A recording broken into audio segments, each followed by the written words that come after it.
Hi, today our topic is sketching of linear inequalities in two variables. With this, I say you are welcome to mathematics.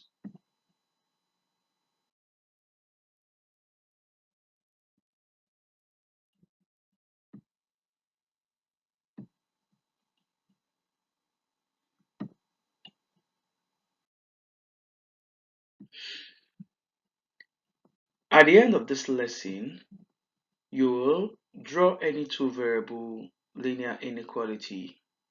2. Show the region that satisfies an inequality of two variables.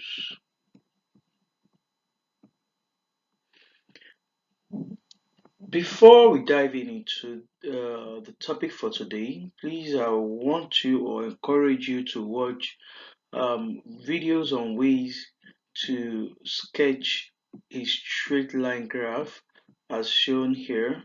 So there are videos anyway. There are previous video. Please watch them because this serves as a prerequisite for us to being able to um, survive this topic and to be able to understand this topic better.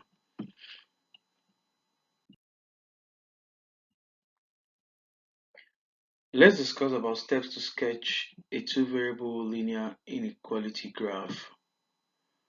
1. Sketch its equation using a broken line for greater than or less than, or solid or unbroken line for when we have less than or equal to or greater than or equals to, which divide the graph into two parts when dealing with just one linear inequality graph at a time.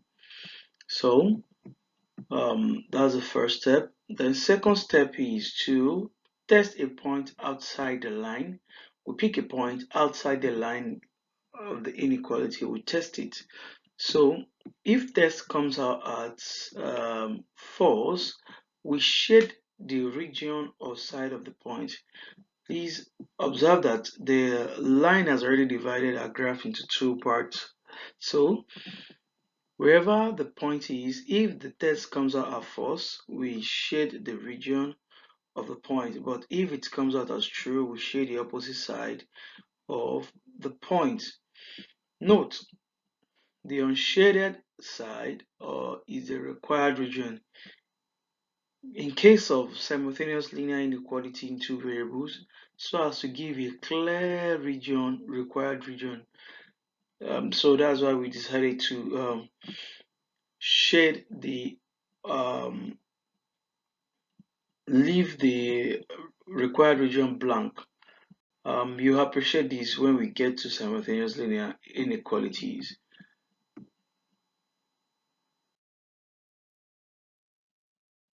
Okay, we start with a question which says solve the inequality, sketch the inequality x greater than 2y.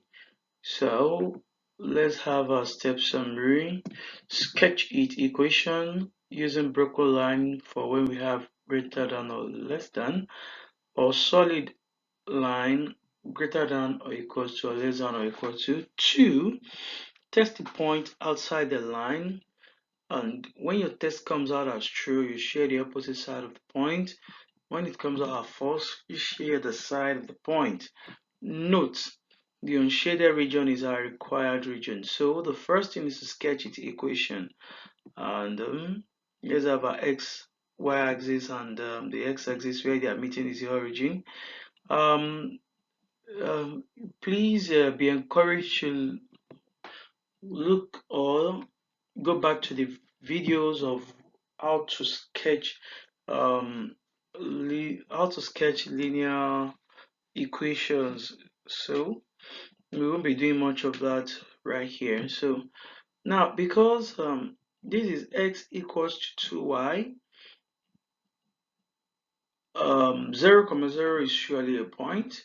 So we note that here 0 comma 0 is a point. So we give, let's have another value, say when x is 2, y is 1. So this makes up our second point because when x when x is 2, say, or let's say when y is 1 here, automatically 2 times 1 is 2, so x is 2. That's why we're having 2 here for x and y here for 1.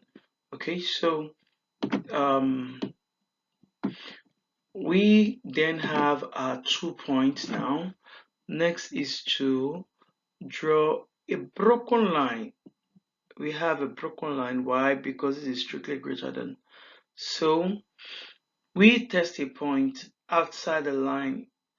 We can't use 0, 0 again. Why? Because it's already on the line. We don't want to shoot ourselves. So we can either pick points. I advise you to pick points at either at this quadrant here, or you come to this quadrant here to pick points. Please avoid this quadrant or the other quadrant here, so as not to end up picking a point on the line. But if you can still have your way, it's fine. So I'll pick a point from here to test. So here we can pick any point here, because here is y equals to 1 and x could be any negative number here. So I test, for example, when x is minus 2, y is 1, that is minus 2 comma 1 here, on the inequality where my point lies at this quadrant. Okay, so x is minus 2, then we have minus 2 here to be strictly greater than 2 into bracket 1. At the end of the day, minus 2 is greater than 2, which is false according to logic. So since this point is false, my algorithm says that if it falls, I'll shade the side of the point. So I'm expected to shade the side of the point, and let me shade them. Okay, so that's it over there. And next is to show the region G, the other part here, because this line has already divided the graph into this part and this part, the upper part and the downward part here. So I'll take note that, okay, this is the required region G, and note this could be any letter, Just note that whatever letter you place in here, maybe K, you replace here that, therefore the region K is a required region. I hope this is quite clear. We want to say a very big thank you for watching this video, and please share with your friends, subscribe, and please feel free to comment on whatever you don't understand, uh, or comment your question. I'll surely give you an answer towards it. So thank you very much for your time. It's highly appreciated.